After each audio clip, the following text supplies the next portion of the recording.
So we discuss the Sudan situation further, getting different angles on the crisis there. And we're joined now by Dr. Majak D Agoot, who is senior researcher or research fellow at the African Senior Leaders Practitioners and the former Minister of Defense in South Sudan.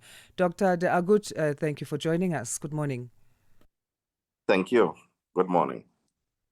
Typically, let's start here. What characterizes a truce, and what does this now mean for Sudan that they've reached this? Well, this has been uh, a long-term build-up.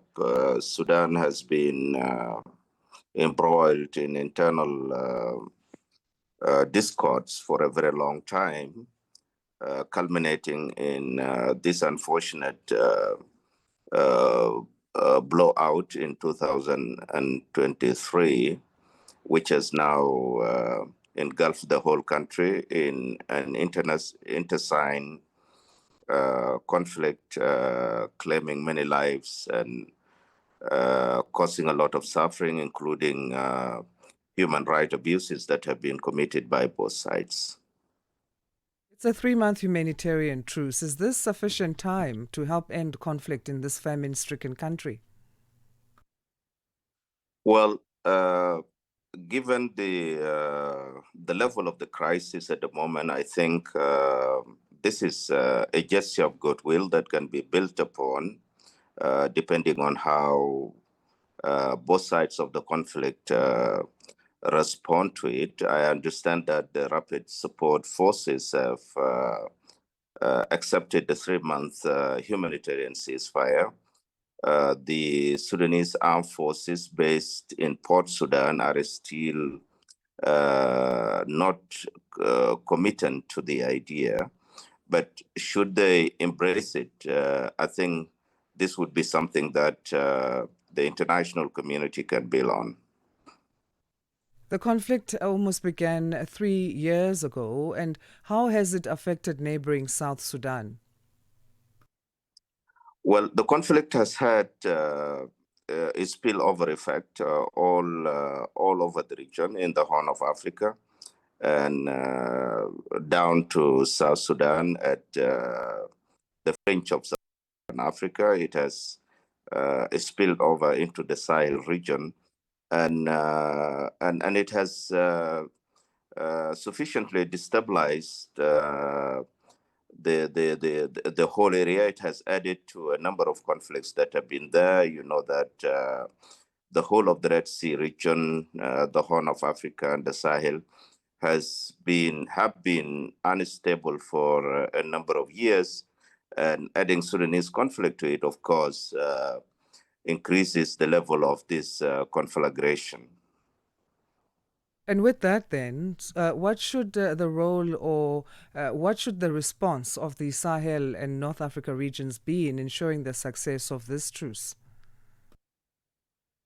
Well, you are aware that things are not very stable in the Sahel region. There have been a lot of upheavals in terms of change of governments, and given the level of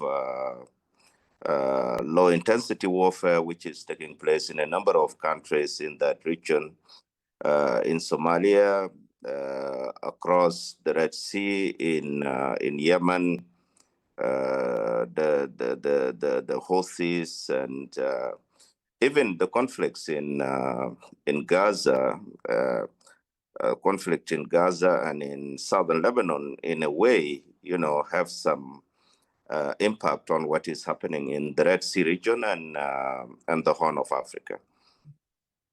The truce was mediated by the Quad Group, comprising of the US, Saudi Arabia, the United Arab Emirates, and Egypt.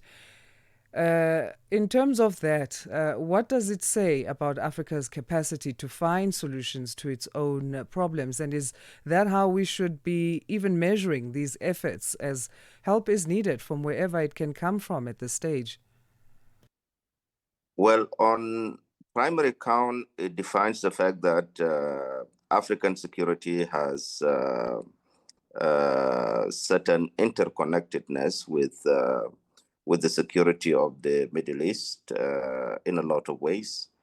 And more importantly, and that's why you see there is this involvement of about 3 Gulf states in the Quad process.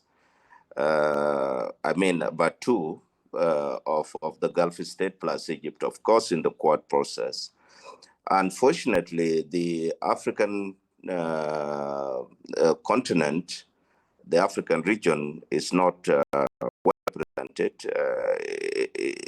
Maybe it is participating behind the scenes in an observer's role. I don't know, but more or less in the Horn of Africa, organizations like IGAD, organizations like the continental group, like the African Union, have not featured sufficiently in these efforts, and of course that creates a lot of concern.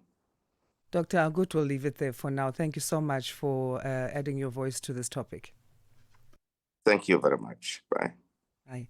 Dr. Majak D Agoot, Senior Research Fellow at the African Senior Leaders Practitioners and former Minister of Defense in South Sudan.